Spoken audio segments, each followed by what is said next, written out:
Bonjour à tous, ravi de vous retrouver sur Public Sénat pour suivre les débats dans l'hémicycle sur la transition énergétique.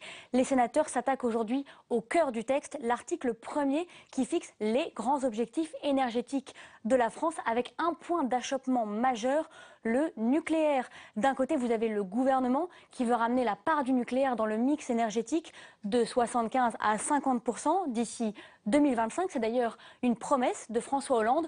De l'autre, les sénateurs de la majorité qui jugent cet objectif irréaliste. Ils sont d'accord pour baisser la part du nucléaire, mais sans objectif chiffré. Vous allez le voir, ça va être l'un des grands bras de fer de ce texte. Tout de suite, direction la séance pour le débat. Oui, Madame la Présidente, Madame le Ministre, mes chers collègues, à cet instant, l'amendement de notre collègue Gremillet est soumis au débat.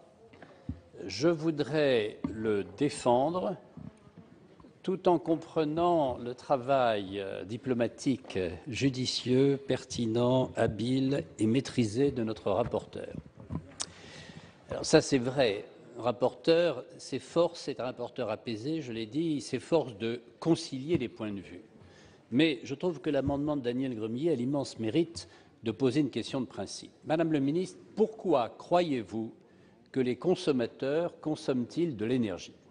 Eh bien, je vais peut-être surprendre M. Dantec, mais ce n'est pas par perversité, ce n'est pas par souci de dégrader l'environnement.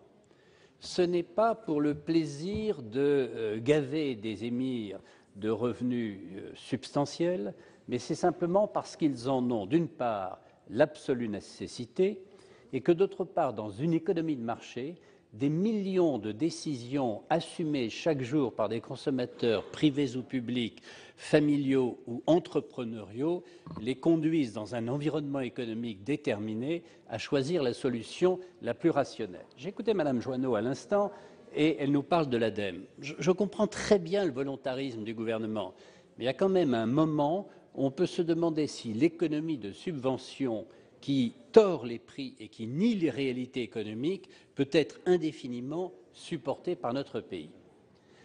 La perspective de diminuer de 50% la consommation énergétique de notre pays, c'est une décision idéologique. Elle ne correspond à aucune démarche rationnelle, à aucune analyse prospective.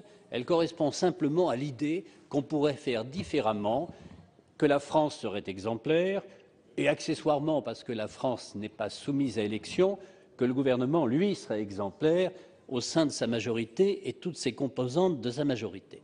Ce n'est pas du tout le cas. La consommation obéit à des lois qui sont des lois économiques qui s'imposent au monde entier. Par exemple, en effet, depuis 2008, nous avons un plafonnement de la consommation électrique.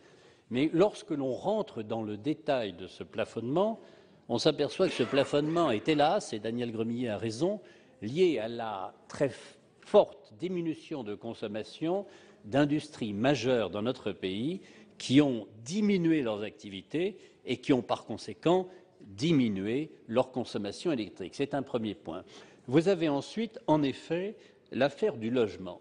Mais il y a une question qu'il faudrait quand même poser un jour.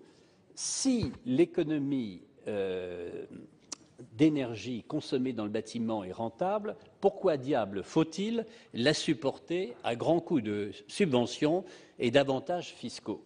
C'est parce qu'en réalité, chaque consommateur, vous nous avez donné un exemple très spectaculaire, Madame le Ministre, il mériterait d'être regardé dans son ensemble, mais il y a 30 millions de logements en France, nous en construisons moins de 300 000 actuellement. Est-il raisonnable, chère Chantal Joanneau, de penser qu'il y aura 500 000 rénovations actuellement? La réponse est non. La réponse est non, parce que dans la priorité du pouvoir d'achat des familles, il n'est pas pensable qu'elles investissent dans un logement français qui est aujourd'hui le logement le plus cher en Europe, ce qui est invraisemblable alors que nous avons le territoire le plus vaste et nous devrions avoir le foncier le plus léger.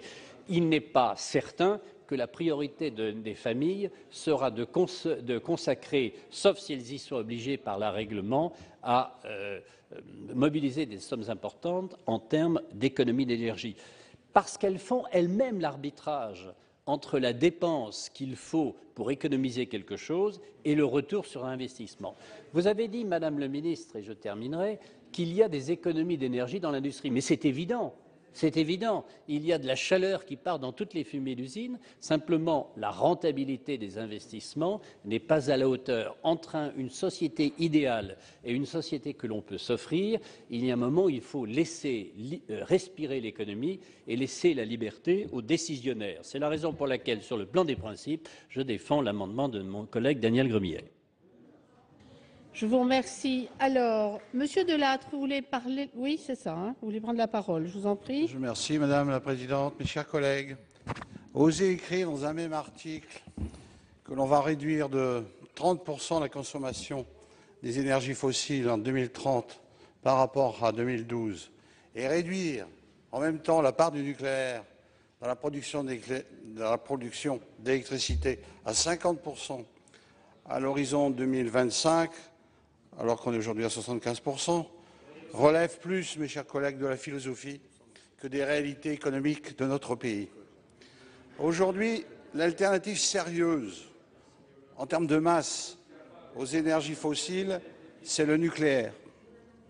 Il faut bien sûr encourager toutes les formes d'énergie renouvelables, mais fixer des objectifs dans la loi qui ne sont en réalité que les termes d'un accord politique ne peut que conduire à une terrible impasse pour notre compétitivité, pour nos emplois, pour l'avenir de toute une génération.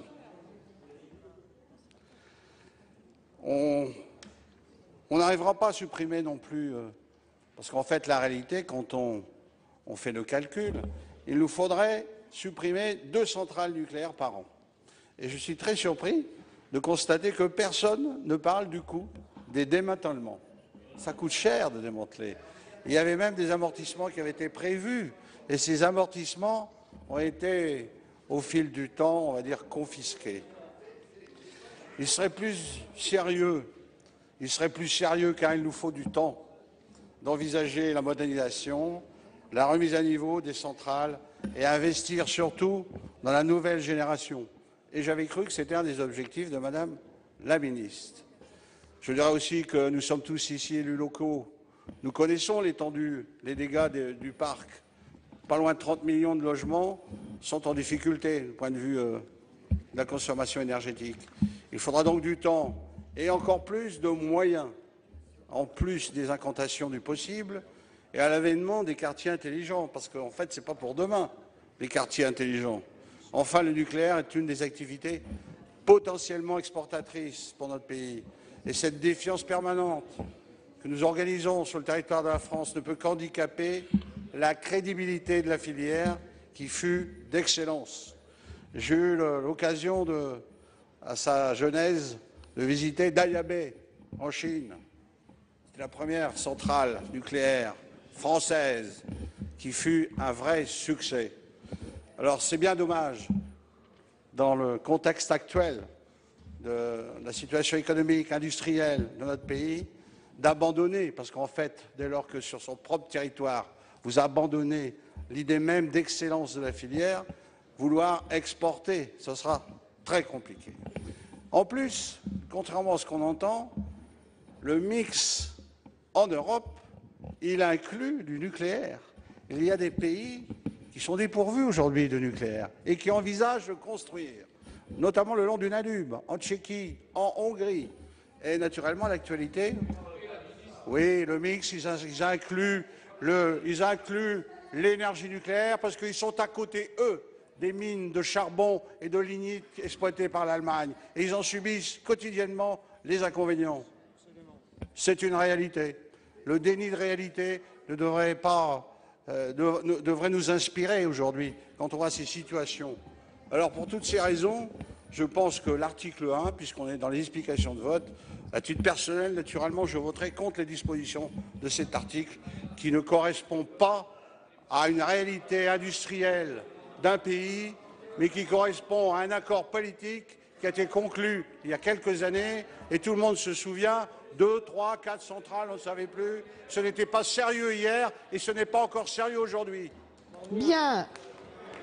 Alors, Monsieur Delattre, vous avez fait l'explication sur l'article. Nous en sommes pour l'instant aux amendements. Mais c'est fait. Comme ça, c'est fait. Je vais donner la parole à Monsieur Bourquin. Ah, mais c'est après. Ah non, non, non, après. Chers collègues, j'ai entendu tout à l'heure mon collègue Gremillet disant la production industrielle a baissé et vouloir faire baisser la consommation d'énergie peut participer à la désindustrialisation. J'ai envie de lui dire que la désindustrialisation du pays a commencé il y a 30 ans, avec l'énergie la moins chère d'Europe.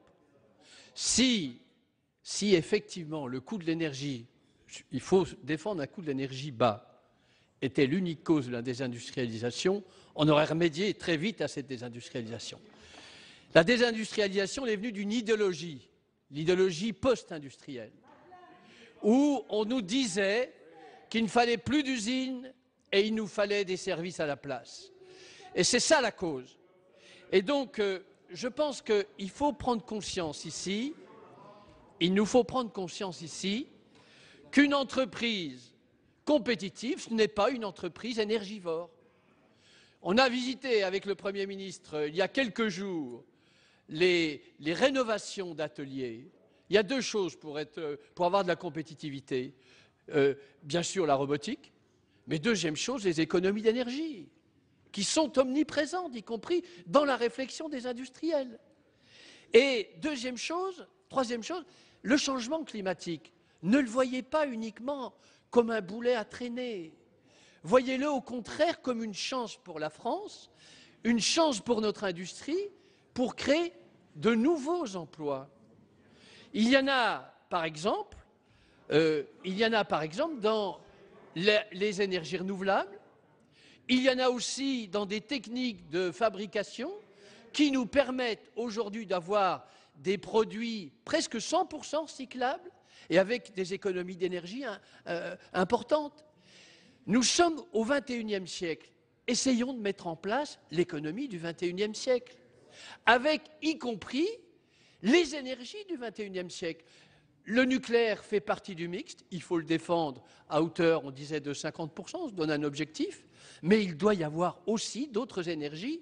Et vous verrez par exemple que la question de l'hydrogène, si on règle le transport et le stockage, sera, mais vous le savez très bien, il faut que notre pays, à ce niveau-là, et l'Europe, soit à la pointe de la recherche pour que nous ayons les brevets sur ces nouvelles énergies. Donc, ne prenons pas cette question comme un boulet à traîner. On va accueillir la conférence mondiale du changement climatique. Vous savez qu'aujourd'hui, cette conférence mondiale sur le changement climatique doit nous inciter à prendre justement, pour des raisons économiques et industrielles, la tête et le peloton de tête de la lutte contre le changement climatique. Et avec une volonté, mais qui doit être omniprésente, c'est celle d'avoir les industries de demain. Les industries de demain, c'est cette start-up qui vend des panneaux solaires de nouvelle génération au Japon et qui fait un tabac au Japon. Et c'est une start-up française. Une autre start-up qui était devant nous et qui nous montrait il y a quelques mois qu'avec des algues, on arrive à faire maintenant des carburants de nouvelle génération qui nous donneront à la fois beaucoup de productivité si nous savons le faire, mais surtout, c'est les carburants de demain. Laissons ouverts les possibles et ne restons pas sur des vieux réflexes. Sinon, nous allons être à la traîne du développement industriel et à la traîne de la question du changement climatique. Alors tout à l'heure, un de mes collègues disait faites attention, comment on est dans une situation économique difficile. La production industrielle a montré un regain. Certes, ce regain est fragile, mais si nous voulons avoir une production industrielle, c'est aussi avec de nouvelles industries et les énergies renouvelables. Les énergies renouvelables et les économies d'énergie seront au cœur de cette nouvelle croissance. En quelque sorte, il faut trouver une nouvelle croissance et une croissance durable. Et c'est comme ça que la France, justement, réindustrialisera son économie. Et ça, c'est un challenge qui est devant nous. Est-ce qu'on le prend, ce challenge? Est-ce qu'on se dit, on peut le faire? Est-ce qu'on a la volonté de le faire? Et si on a la volonté, ben vous savez très bien qu'on y arrivera. Merci, Monsieur Bourquin. La parole est à Madame Deségo. Merci, Madame le Président. Moi, j'ai bien écouté Madame le Ministre et j'ai même entendu quelque part son enthousiasme sur ces questions. Je le dis clairement. Mais enfin, mes chers collègues, moi, je veux attirer votre attention sur le fait que tout ça, c'est extrêmement théorique. C'est de la théorie pure. C'est quoi, au fond, poursuivre un objectif de réduction de la consommation énergétique finale? C'est quoi? D'abord, quelle est la sanction si on ne le fait pas? Bien sûr, on sera tous là en 2050 pour le voir, évidemment. Bon. Mais c'est quoi la sanction? C'est quoi ces dispositions? C'est quoi ces dispositions législatives qui consistent à mettre des trucs en place et où il n'y a aucune sanction? Vous ne vous posez pas des questions là-dessus? Moi, je vais vous dire, je crois que c'est des bonnes intentions. C'est des bons sentiments selon l'idéologie qui est la nôtre. Et ça correspond à ce que j'ai dit cette nuit au moment de l'article 1 et des prises de parole. C'est des bons sentiments, c'est tout. C'est des bonnes intentions selon l'idéologie qui est la nôtre. C'est pas autre chose. Et je vais me mettre un peu plus sévère, c'est de la communication. Voilà, Madame le Ministre, vous êtes dans de la com, vous êtes même le champion de la communication. Vous êtes très forte là-dessus. Mais objectivement, comme l'a dit Gérard Longuet, la consommation énergétique, c'est pas une résultante, c'est d'abord une résultante économique, justement. C'est pas un objectif que vous pouvez caler comme ça, que vous annoncez, puis tout va suivre. Pas du tout. D'abord, vous demandez jamais à quel prix c'est. Moi, je suis membre de la Commission des finances. La question que je me pose constamment dans cet article 1, quel est le coût? J'aimerais vous entendre vous poser cette question. En tout cas, c'est de la communication. Et je vous redis, et pourquoi c'est la communication? Parce que c'est une résultante. Ça dépendra de là où on en sera, comme l'a dit Gérard Longuet, de notre économie. Mais ce n'est pas d'abord, on décide que la consommation est à tel niveau. Mais ça ne tient pas debout. Vous n'avez jamais fait d'économie, ce n'est pas possible.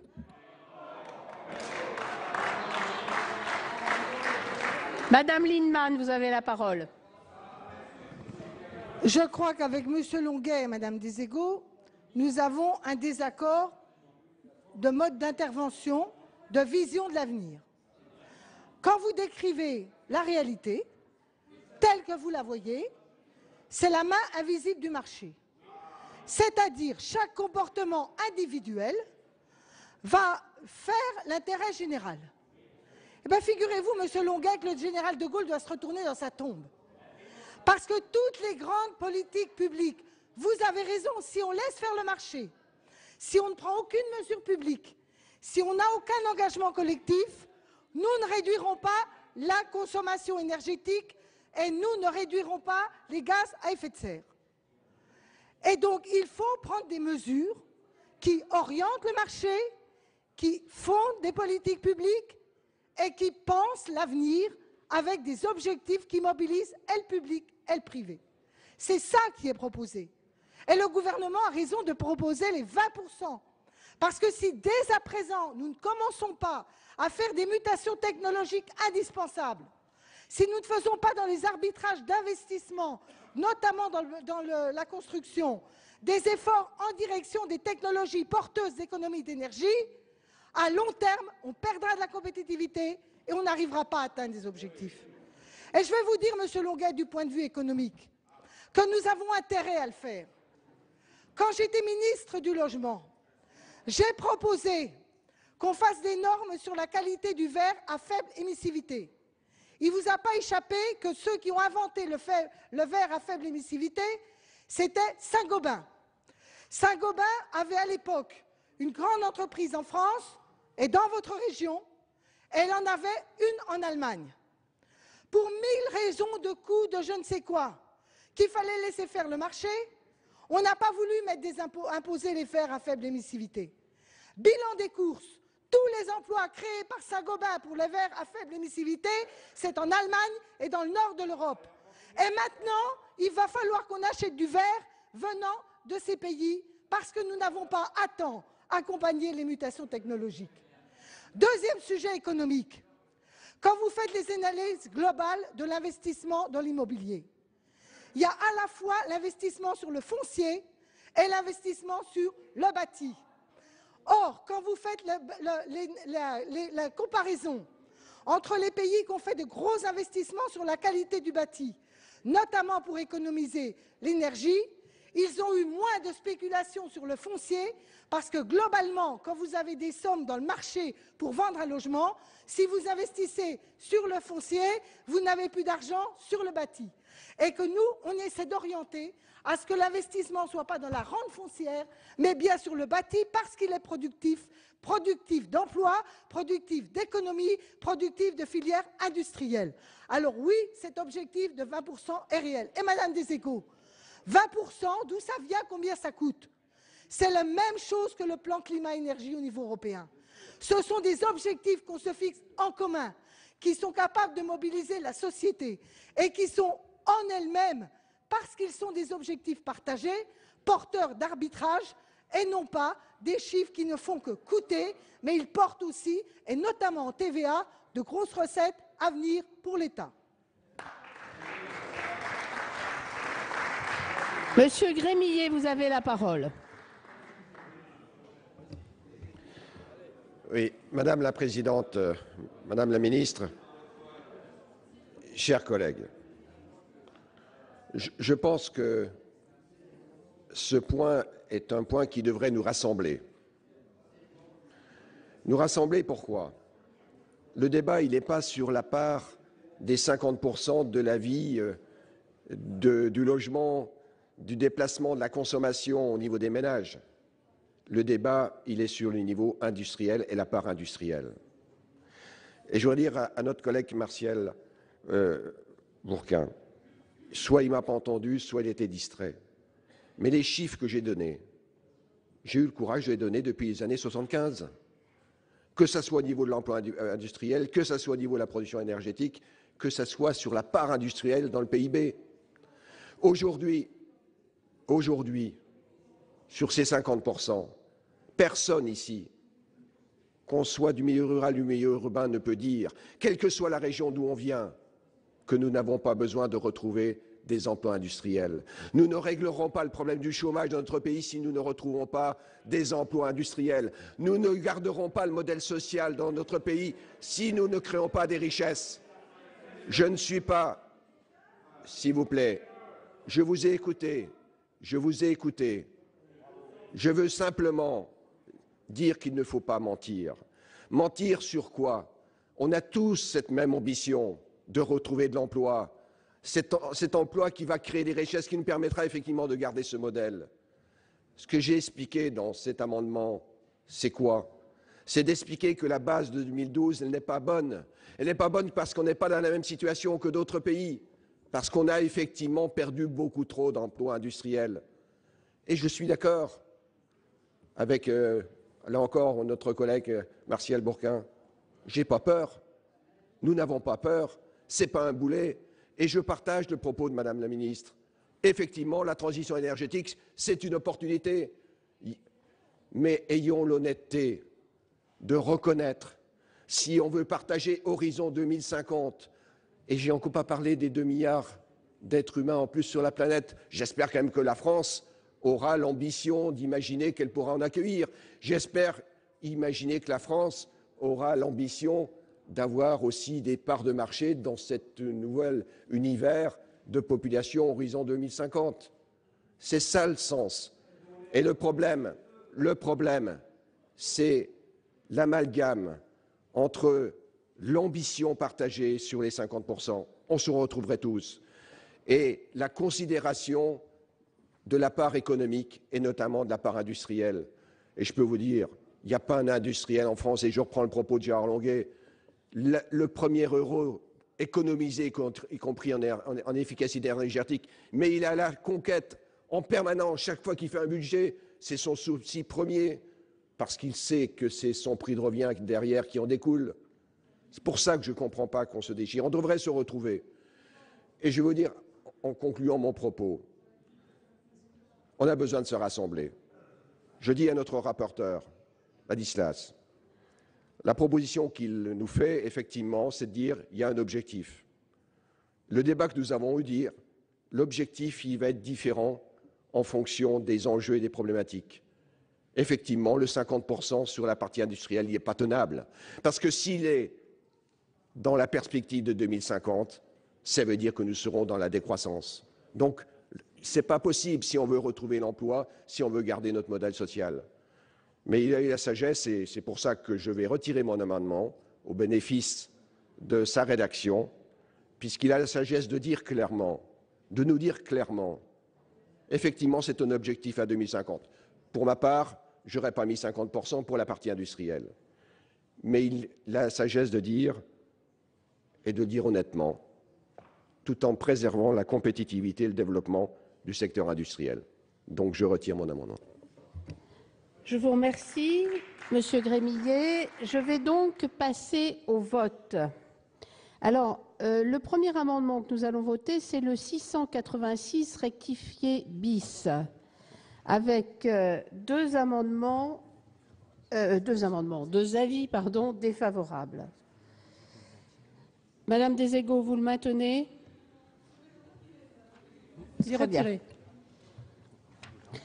Nous arrivons donc au 715 qui a été défendu par Monsieur Dantec et qui a aussi deux avis défavorables. Retiré. Vous aviez retiré le premier, pas le deuxième, mais vous retirez celui-ci aussi. Très bien.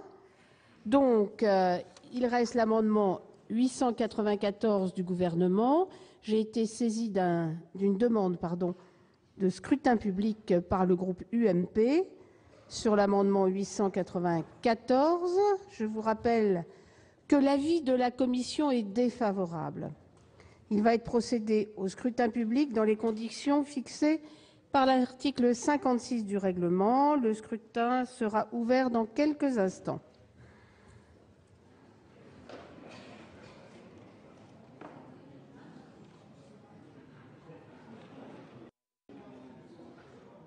Voici le résultat du scrutin numéro 95 sur l'amendement numéro 894. Nombre de votants 309, nombre de suffrages exprimés 280, pour l'adoption 131, contre 149. Le Sénat n'a pas adopté.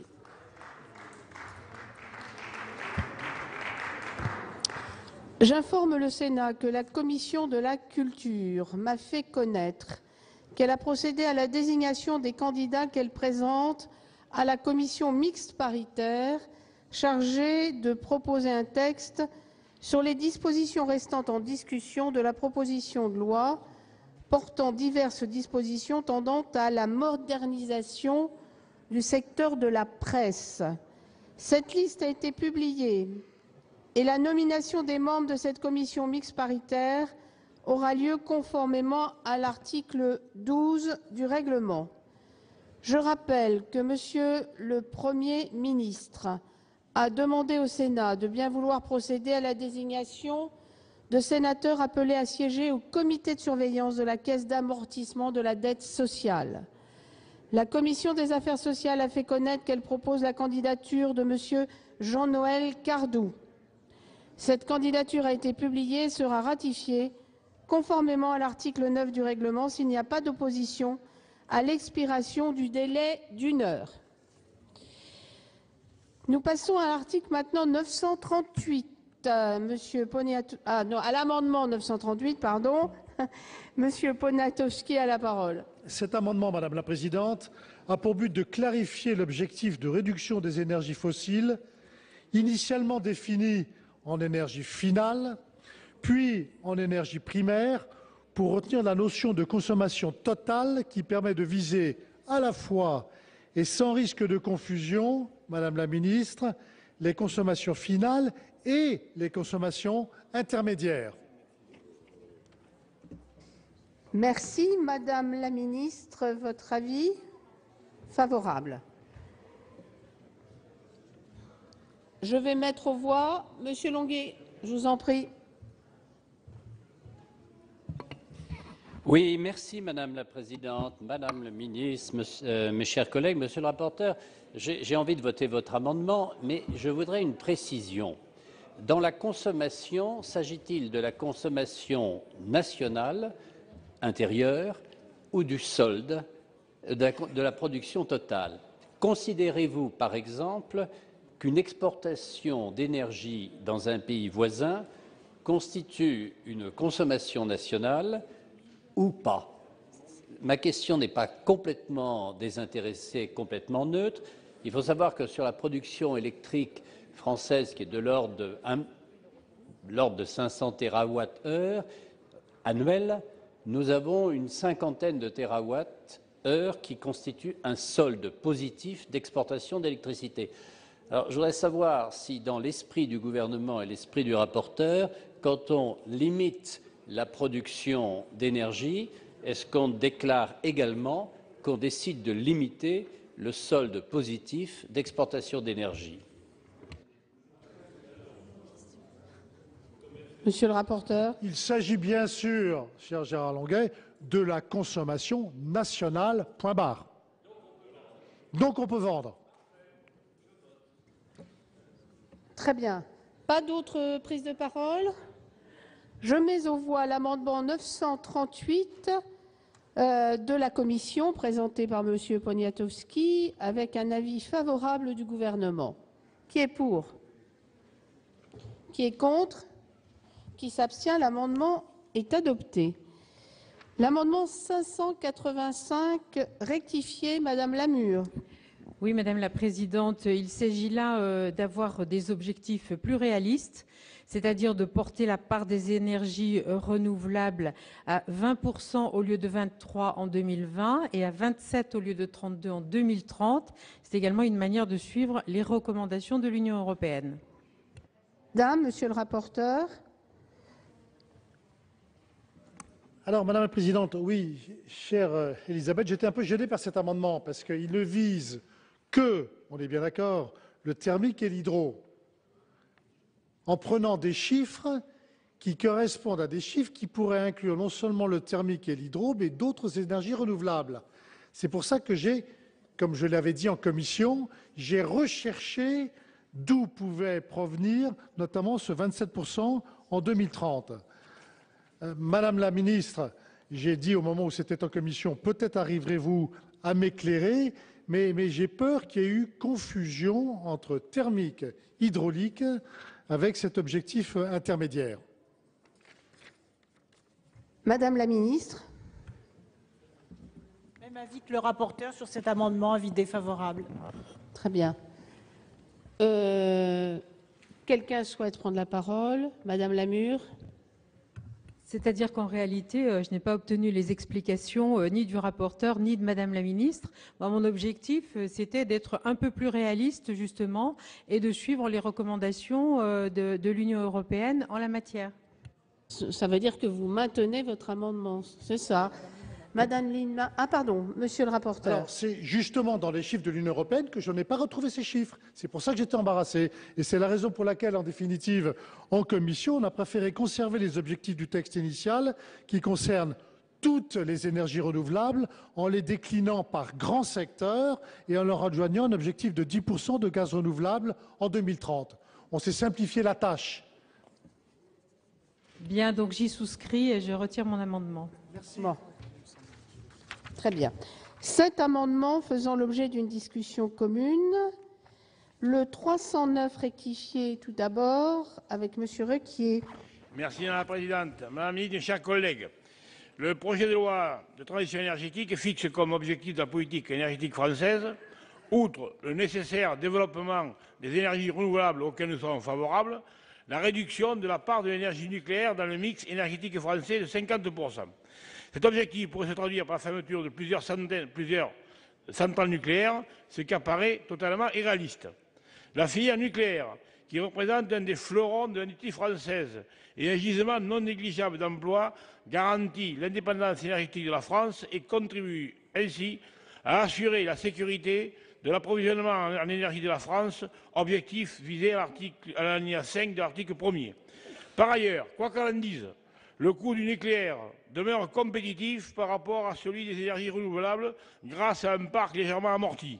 Or, le prix de l'énergie est un élément d'autant plus central que la facture énergétique de la France s'élève à environ 70 milliards d'euros par an. Le nucléaire permet ainsi de produire de l'électricité à des prix relativement bas, ce qui constitue un atout majeur à la fois pour lutter contre la précarité énergétique et ainsi que pour préserver la compétitivité de nos entreprises.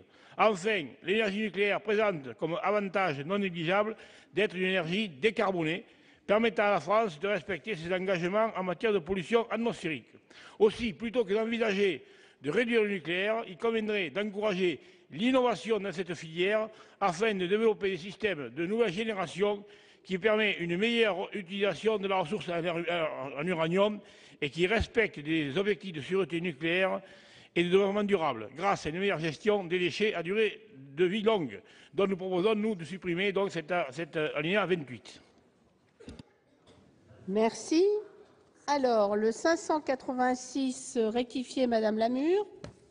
Oui, Madame la Présidente. Alors cet amendement propose bien de réduire la part du nucléaire dans la production d'électricité à 50%, mais cela à l'horizon de la fin du siècle. Et c'est pour suivre la recommandation de l'Office parlementaire de l'évaluation des choix scientifiques et technologiques, qui a jugé qu'il fallait rééquilibrer la production d'électricité en tendant vers 50% d'ici la fin du siècle, en introduisant des énergies renouvelables électriques couplés à des moyens de stockage directs au fur et à mesure de leur maturité technologique et économique. 717, Monsieur Dantec.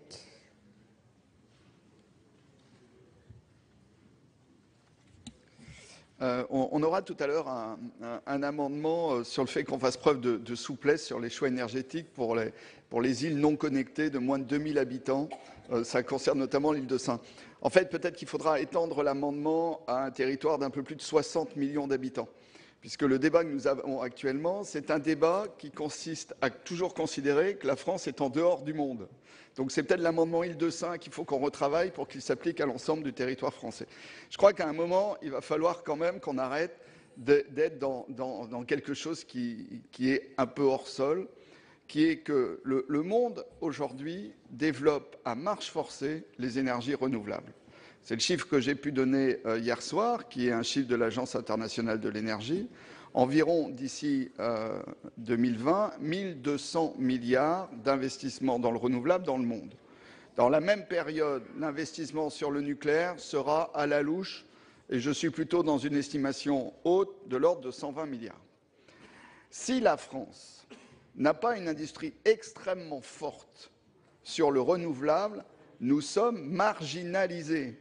Et quand je dis marginalisés, pour reprendre le débat qu'on avait tout à l'heure sur l'industrie, ça veut bien dire que les dizaines de milliers de créations d'emplois qui sont sur le renouvelable se créeront ailleurs dans le monde. Et c'est ce qui est en train de se passer, y compris les décisions totalement irresponsables prises sous le gouvernement Sarkozy de remise en cause du cadre économique du photovoltaïque. Ça a été des dizaines de milliers d'emplois de perdus, ça a été une filière clé à l'échelle mondiale sacrifiée par pur dogmatisme. C'est ça.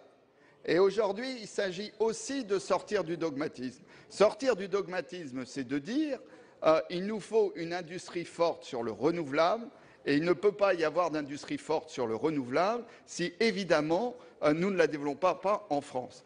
Les 50% en 2025, et 2025 est une date qui n'est pas hors sol, c'est la date qui correspond à la pyramide des âges du nucléaire. 2 tiers des tranches nucléaires françaises dépasseront les 40 ans entre 2020 et 2025.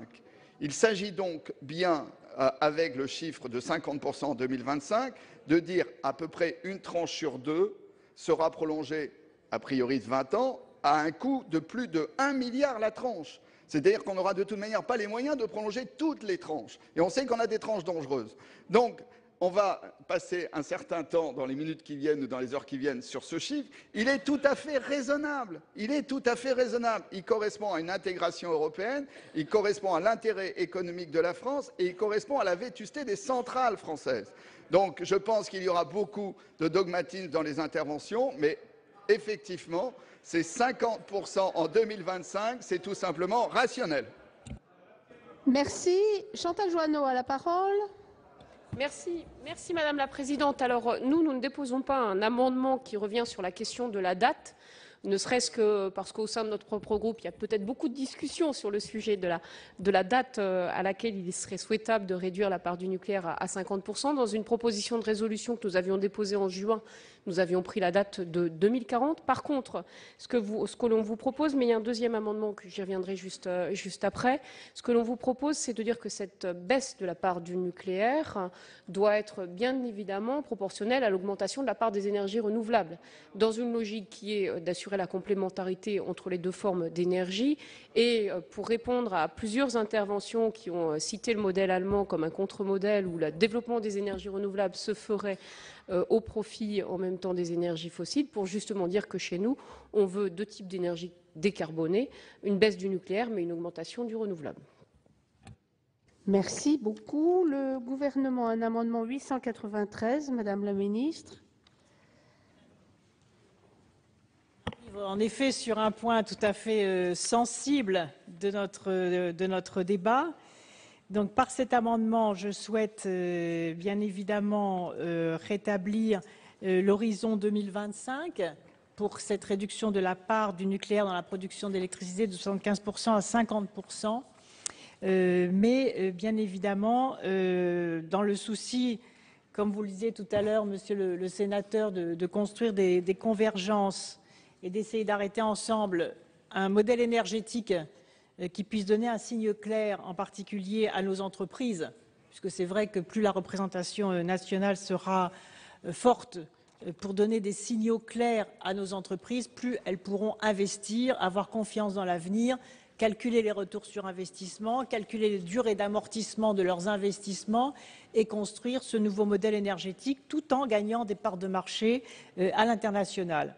Donc dans ce souci, dans cette préoccupation-là, le gouvernement fait sien l'ensemble des critères qui ont été travaillés et adoptés par votre commission, en particulier la façon dont cette réduction de la part du nucléaire va être accompagnée et surtout va être conditionnée. Donc il y a 4 éléments qui ont été adoptés par votre commission que je soutiens, c'est pour ça que je ne propose pas de les modifier.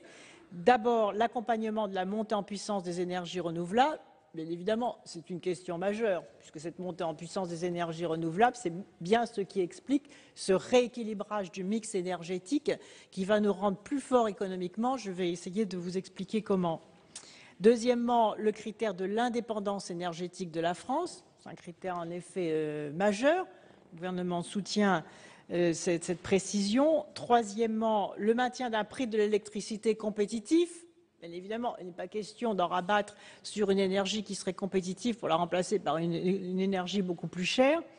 Et quatrièmement, donc il faut, mais oui, mais c'est parce qu'il y aura au cours des années aussi une montée en puissance de la performance énergétique du renouvelable et de la baisse du coût, bien évidemment, de la fabrication du renouvelable.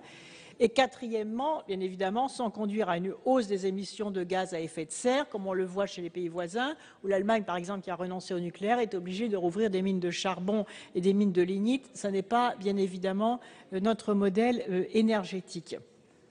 En revanche, je crois qu'il est important de donner des signaux clairs, c'est-à-dire de fixer un cap. Bien sûr que c'est un cap ambitieux, je le reconnais tout à fait, 2025, mais est-ce qu'il n'est pas très important pour nos grandes entreprises énergétiques, du secteur énergétique, d'avoir une visibilité claire et de savoir ce que le pays veut en termes d'objectifs? Je pense que c'est important pour la décision d'investissement et les décisions économiques et financières dans les entreprises. Deuxièmement, je pense vraiment que organiser et fixer un cap sur ce mix énergétique, c'est un atout très important pour nos entreprises et pour notre filière nucléaire elle-même. Je rappelle, comme je l'ai dit en réponse à la discussion générale, que nous avons une magnifique filière industrielle avec EDF, Areva, le commissariat à l'énergie atomique et aux énergies alternatives. Et nous avons vraiment la responsabilité, et d'ailleurs c'est leur souhait, c'est pour ça qu'elles ont besoin de signes clairs, d'échéances, d'un horizon, de pourcentage, pour qu'elles puissent en effet prendre des décisions stables et durables en termes d'investissement. Et nous avons absolument intérêt, et elles aussi, elles sont en demande de règles claires pour qu'elles investissent ce champ industriel et ces marchés mondiaux considérables sur les énergies renouvelables. À titre d'exemple, je vous rappelle qu'EDF vient de gagner la construction d'une centrale photovoltaïque en Chine, que c'est EDF qui a construit la centrale photovoltaïque qui se situait sur le stade de la Coupe du monde de football au Brésil, et que de plus en plus nos entreprises se positionnent sur ces marchés des énergies renouvelables. Et elles pourront d'autant plus vendre leur technologie nucléaire qu'elles seront en capacité d'offrir aux grandes nations du monde qui sont aujourd'hui en train de s'engager puissamment dans un nouveau mix énergétique, qu'elles seront capables elles-mêmes aussi d'offrir un mix énergétique. Et nous souhaitons bien évidemment, et cela a été dit aussi sur tous les bancs de cette Assemblée, que nous puissions aider nos entreprises à devenir un champion mondial, des champions mondiaux sur le domaine énergétique, et qu'elles puissent surtout, sur les marchés internationaux, se présenter en équipe et pas les unes contre les autres, comme c'est le cas aujourd'hui. Vous savez, quand je dois arbitrer sur les appels d'offres sur l'éolien offshore, et que je dois choisir entre EDF et GDF d'un côté, Areva, Alstom de l'autre, ça fait quand même bizarre. Et donc, comme nos entreprises aussi sont en compétition sur les marchés mondiaux, au lieu d'être unies, de rassembler leurs forces, de mettre en commun leurs énergies au sens propre comme au sens figuré, leurs modèles de recherche, etc., elles seraient beaucoup plus fortes sur les marchés mondiaux. Nous avons perdu un certain nombre de marchés dans le domaine du nucléaire. Abu Dhabi, par exemple, sont les Coréens qui ont construit les centrales. Les États-Unis sont en train de se positionner à l'égard de l'Inde. Je reviens d'Inde, où je participais au sommet mondial sur le climat. Et le nouveau Premier ministre indien s'est engagé fortement dans son mix énergétique, puisqu'il va multiplier par 6 l'énergie nucléaire. Et il va construire, le programme énergétique de l'Inde, c'est de construire 100 gigawatts de photovoltaïque et 100 villes intelligentes, c'est-à-dire autonomes en énergie. Et donc les entreprises françaises, elles ont là des marchés considérables à conquérir, à condition qu'elles soient fortes sur l'ensemble des énergies. Et nous sommes le seul pays à pouvoir offrir un mix énergétique, c'est-à-dire le seul pays à avoir des entreprises qui soient à la fois positionnées sur le nucléaire et positionnées sur le renouvelable. Et donc nous devons encourager nos entreprises à accompagner et à profiter de cette transition énergétique. Et certainement pas à leur dire que rien ne doit bouger et que le modèle français, c'est le tout ou le quasi-tout nucléaire, parce que ça va se retourner contre nos entreprises.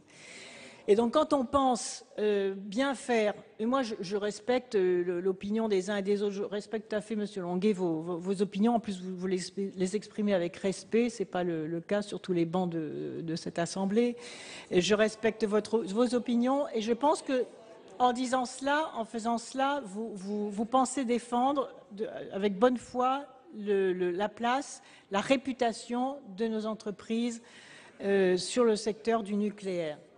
Mais peut-être que justement, on peut défendre la réputation de nos entreprises sur le secteur du nucléaire en les poussant en avant aussi, en les encourageant à faire en sorte qu'elles maîtrisent fortement l'ensemble des technologies, à la fois du nucléaire, du renouvelable et de la performance énergétique. Parce qu'aujourd'hui, les grandes nations qui font appel aux technologies énergétiques pour engager leur mutation énergétique, et cela de façon accélérée, ça va à toute allure aujourd'hui, l'évolution de la transition énergétique, et ça va s'accélérer, parce qu'à l'approche de la conférence de Paris sur le climat, aujourd'hui, tous les pays du monde doivent présenter à l'Organisation des Nations Unies leur feuille de route sur la transition énergétique. Donc il va y avoir une compétition mondiale, industrielle, extrêmement forte. Et je pense que le meilleur service à rendre à nos grandes entreprises énergéticiennes, c'est d'être extrêmement clair, offensif, ambitieux sur les perspectives de rééquilibrage du mix énergétique. Et c'est la raison pour laquelle tout en intégrant, parce que je pense que les travaux de votre commission qui ont énormément auditionné justement les entreprises et qui ont le souci, votre commission a le souci aussi d'être à la fois crédible, cohérente et rassembler les critères qui peuvent permettre d'éclairer les raisons pour lesquelles, lorsque l'on dit on passe de 75 à 50%, ce n'est pas une remise en cause du nucléaire.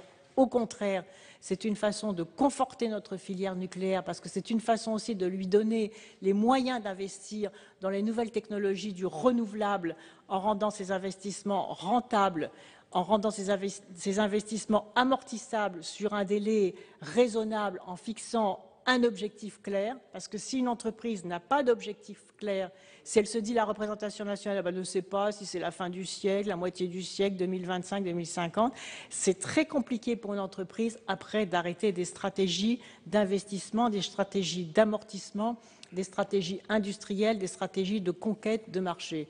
Et c'est pourquoi il me semble que nous devons à la fois accompagner cette mutation, la garantir, y mettre des conditions, dont les 4 conditions que j'ai évoquées tout à l'heure, qui sont issues de votre commission, et en même temps d'être clair sur les horizons et sur les perspectives, sachant que, même si pour certains, je le comprends d'ailleurs, ça peut paraître ambitieux et rapproché, il y a dans le vote de cette loi aussi la programmation pluriannuelle de l'énergie, c'est-à-dire la révision des objectifs au fur et à mesure de la montée en puissance.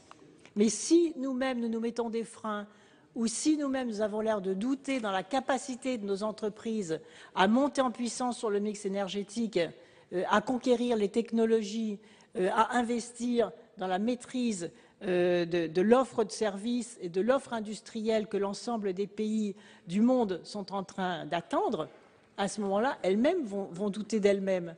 Donc nous, si nous sommes clairs sur nos objectifs, si nous sommes unis sur les objectifs, alors nos entreprises seront les plus fortes au niveau mondial.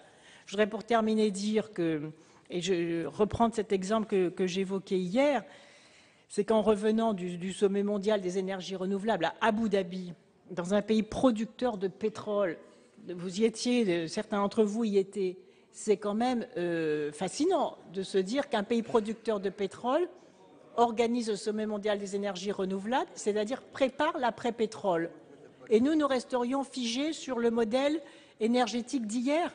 Non, ce sont ceux qui vont anticiper raisonnablement, de façon maîtrisée, mais de façon volontariste et de façon confiante dans nos grands industriels qui sont aujourd'hui bien positionnés, mais qui se font aujourd'hui dépasser, on le voit dans les attributions des grands marchés mondiaux, que nous pourrons leur redonner confiance en eux et que nous pourrons accompagner cette transition énergétique en créant le plus possible d'emplois et de plus-value industrielle dans notre pays. Merci Madame la Ministre. Madame Joanneau, le 622 rectifié. Oui, merci Madame la Présidente. Dans la nouvelle rédaction de l'alinéa 28, il a été introduit une disposition indiquant que la réduction de la part du nucléaire, la fermeture des centrales intervenait en fait sous 2 initiatives. La première, c'est l'application du L593-23 du Code de l'environnement. Et la deuxième, c'est la demande de l'exploitant. Le L593-23, c'est du bon sens, c'est-à-dire c'est la fermeture d'une centrale à la demande de l'ASN en cas de risque grave. Bon. C'est un cas, je l'espère, normalement très exceptionnel. Le deuxième facteur de fermeture serait donc la demande de l'exploitant. Il me semble extrêmement malvenu que dans une loi où, logiquement, on est en train d'expliquer que c'est le politique, que ce sont les pouvoirs publics qui déterminent et qui décident de l'avenir du mix énergétique, on renvoie à la simple demande d'un exploitant l'opportunité de faire évoluer ou non ce mix énergétique. Donc nous avons déposé un amendement où nous supprimons justement ces 2 nouvelles dispositions. Merci beaucoup. Le 194 rectifié bis. Gérard Longuet. Oui, Madame la Présidente, Madame la Ministre, mes chers collègues, mon excellent collègue Requier a défendu avec verve, talent, chaleur l'idée que je souhaitais défendre, qui est que le nucléaire n'a simplement aucune raison d'être victime d'un choix idéologique que ces performances ne justifient en rien. Les performances du nucléaire, vous les connaissez. Et je voudrais rentrer un peu plus en profondeur dans le choix que vous faites. S'agit-il de plafonner à 50% la production d'énergie ou les capacités de production? Il faut savoir qu'aujourd'hui, le nucléaire ne représente que 49% des capacités de production électrique de notre pays. Le thermique représente en gros 25%, l'hydraulique et le renouvelable le solde. Ma conviction est que nous n'avons pas à mettre en cause cette capacité et que nous devons nous garder en particulier la possibilité d'une énergie nucléaire vivante pour notre marché national et pour le marché international. Là où je suis, Madame le Ministre, en désaccord total avec votre démonstration, c'est que si nous voulons une filière nucléaire offensive au plan mondial, et vous avez cité par exemple l'Inde, qui souhaite s'équiper d'une vingtaine de centrales nucléaires, nous ne pourrons le faire que si nous avons un marché national vivant. Si ce marché national vivant du nucléaire est soumis à un risque politique majeur, il n'y a simplement aucune chance que des industriels, fussent-ils publics, continuent d'investir pour le renouveau de ces produits. Ils ne pourront pas investir non plus sur la diversification de l'offre que nous avions évoquée avec notre collègue Guillaume et qui est certainement une des réponses. Le nucléaire est vu en France à travers des unités importantes. Il y aura certainement une demande pour laquelle nous sommes parfaitement compétents et capables sur des unités plus petites.